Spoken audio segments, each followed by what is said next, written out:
On l'a vécu, oui.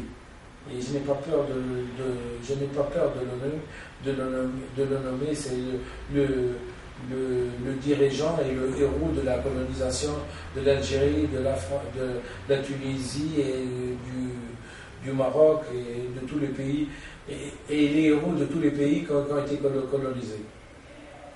C'est ça. C'est que ils les ont colonisés en perdant presque leur humanité. Qu'on soit en période de guerre, qu'on s'entretue, ça c'est la règle du jeu.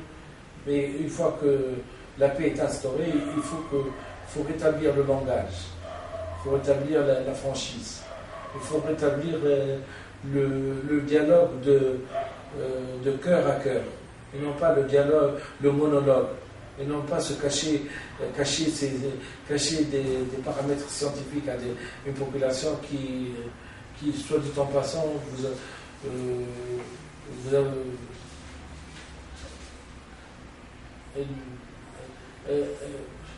elle a entretenu envers vous un silence très interrogateur. Ce sont des actes et non des paroles qui changeront le monde. Les discours s'en vont et les actes restent et transforment et émancipent.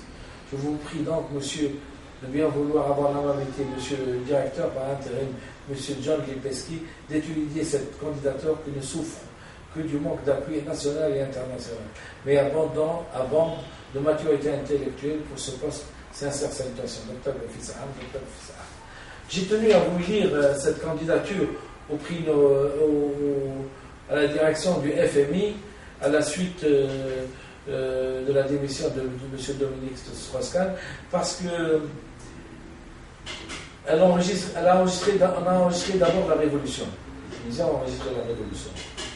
Puis, je me suis dit, puisque la révolution qu'on est dans une nouvelle ère, et que les autres révolutions vont arriver, que les Arabes finiront par adopter une langue reconnue par l'inconscient.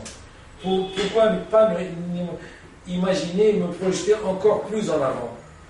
Je me suis dit, puisque le miracle est arrivé par cette révolution, autant spéculer sur un deuxième miracle, c'est l'union des Arabes. C'est que les Arabes finissent par s'unir. Puisqu'à partir du moment où ce qui bloquait pour moi était la langue qui n'était pas reconnue par l'inconscient, qui remontait le temps, à partir du moment où on va adopter une langue. Parce que, comme je l'ai dit, on ne peut pas contourner la science. C'est-à-dire, si on ne le fait pas aujourd'hui, on est obligé dans un siècle de le faire. Donc on va le faire aujourd'hui. Et si on le fait aujourd'hui, donc il va y avoir des retombées, des fruits. Et si ces fruits-là ils ne peuvent être que ça. Si ces fruits-là seront certainement bons, pourquoi pas, nous aussi, organiser une fédération.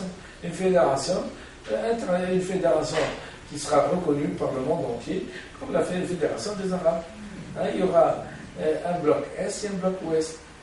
C'est une puissance, c'est une future puissance mondiale, mais ce qui est important de dire, c'est qu'elle sera à la chinoise, non belliqueuse. Il ne faut pas être belliqueux. C'est une fédération pour le bien des êtres humains. Elle est ouverte à tout le monde.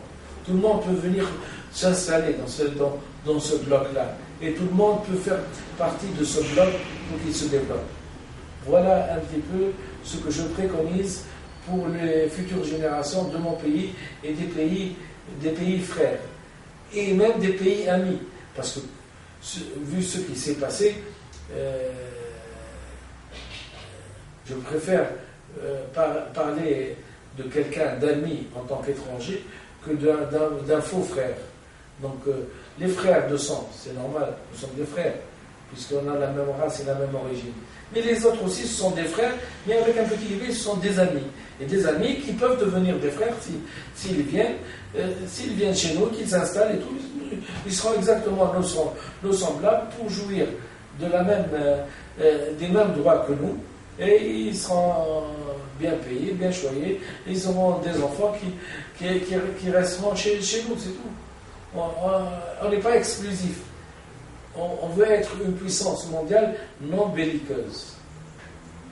Une puissance mondiale qui fera attention à sa phylogénèse. Où quelqu'un ne viendra pas lui dire un autre jour, vous êtes assis sur des ossements, vous êtes assis sur du crime.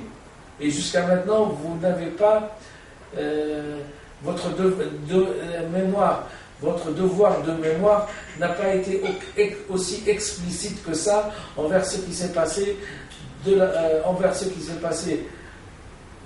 envers les Arabes et comment la colonisation a été faite et comment qu'il fallait même pour l'équilibre mental des enfants des pays qu'on a colonisés, des pays colonisateurs, même pour l'équilibre mental des enfants, il faut faire ce qu'on appelle un devoir de mémoire et il faut, comment dirais-je, se mettre à l'écart.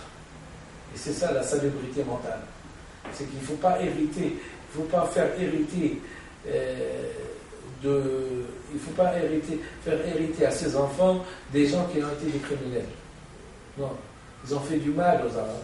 Et donc, nous, en tant qu'hommes, en tant que civilisés, on doit prendre nos distances sur cette époque de l'histoire de la France, cette époque de l'histoire de tous les pays qui ont été colonisés. Voilà ce que je voulais dire. Je vous remercie infiniment. Et je pense que maintenant vous commencez à me connaître. Bien à vous.